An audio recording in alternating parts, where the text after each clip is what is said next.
امال لو ما كانش صاحبك كنت هتعمل فيه ايه؟ اهلا متابعينا، بكل اسف احنا من امبارح قدام جريمه بشعه شهدتها منطقه الاسكندريه وتحديدا منطقه ابو يوسف، واللي فيها كشفت التحقيقات في قضيه قتل عامل باليوميه لزميله بمنطقه ابو يوسف في التابعه لحي العجمي بالاسكندريه، وتقطيعه لاربع اجزاء. ولولا كاميرات المراقبه كانت لعبت دور كبير في القضيه دي، كانت هي الاداه السريعه في حل لغز الجريمه بشكل سريع.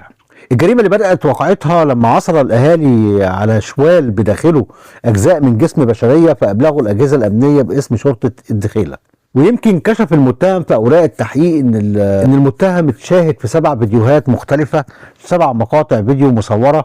وبعد تفريغ الكاميرات بالمنطقه بدأ بعدها الريبه والشك ناحيه المتهم بعد ظهوره معه شوال بلاستيك وتفريغ محتوياته، وكان بداخله جزء من الجثمان. واستدعى الامر ان الاجهزه الامنيه تتبعه بشكل دقيق، فلوحظ ذهابه الى مخبز فرن قاصدا شراء 3 اشوله دقيق فاضيه، وخروجه بعدها وبعد كده استخدامها في وضع الجثمان بداخله وضع رمال واسمنت كانت موجوده داخل مبنى تحت الانشاء داخل كيس اسود استخدمه المتهم في اعمال اخفاء بعض بقايا الجسد داخل شقه السكن في محل الواقع. وبمواجهته بالمقاطع اقر المتهم واعترف انها تخصه لاخفاء جريمته واستخدام الاشوله ومواد البناء لاخفاء الجسد.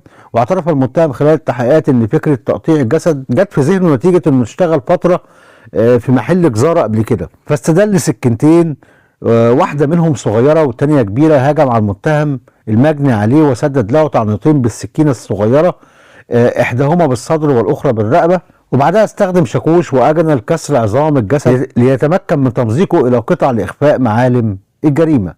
ويمكن قال المتهم في التحقيقات ان الواقعه بدات منذ فتره لما جت واحده تطلب منهم نقل عفشها من احدى الشقق بمنطقه ابو يوسف الى منطقه البطاش بالعجمي. وبعد الانتهاء من نقل العفش الست بلغتهم عن فقدان مبلغ مالي 1200 جنيه كانت داخل احدى قطع الاساس المنقوله، وطلبتهم بالاخراج المبلغ، الا ان الاثنين نافيه معرفتهم بالواقعه وطلبوا السيده انها تفتشهم او احضار الشرطه اذا استدعى الامر، ودوت اللي خلى صاحبه الشقه تتنازل عن طلبها. ويمكن ناكد المتهم ان المجني عليه كان دائم الاستدانه لكونه لا يعمل، مشيرا انه ذهب اليه يوما طالبا منه مبلغ 1200 جنيه متهما اياه بالسرقه، ووجه له السباب ليه ولاسرته مما تسبب في نشوب خلاف بينهم. يمكن كشفت التحقيقات ان المجني عليه كان يقيم رفقه المتهم وشخص اخر في احدى الشقق السكنيه بمنطقه العجمي لعملهم باليوميه عقب حضورهم الى الاسكندريه. وقال المتهم وهو عامل باليوميه انه حضر الى الاسكندريه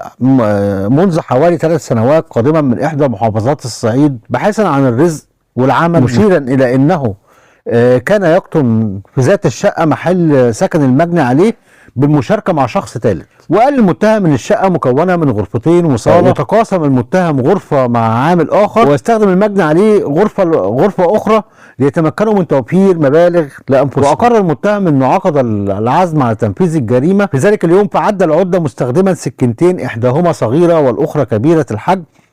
وفي يوم الواقعه انتظر حتى خرج زميلهم الثالث من السكن واغلق باب العقار وباب الشقه حتى لا يفتضح امره، ودخل على غرفه المجني عليه ودار بينهم خلاف على نفس الامر، فطعنوا طعنتين احداهما في الصدر والاخرى في الرقبه بواسطه السكين الصغيره، ثم باشر في تقطيع جسده الى 4 قطع، ثم دفن جزء بالشقه وحمل الباقي داخل شوال مع متعلقاته الشخصيه وتركها داخل مقلب زباله. تخيلوا ان المتهم قال في اعترافاته بالجريمه في انهاء حياه صديقه انه دفن قدم المجني عليه داخل غرفه نومه والراس اسفل قاعده المرحاض، وقام بتوزيع بقيه الجسم في مقلب قمامه.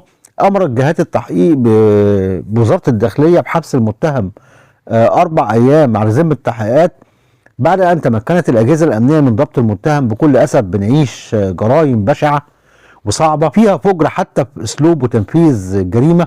ربنا يعافينا يا رب ويعافيكم، اللهم امين يا رب العالمين. شكرا جدا ليكم على المتابعه، اسيبكم في رعايه الله، السلام عليكم.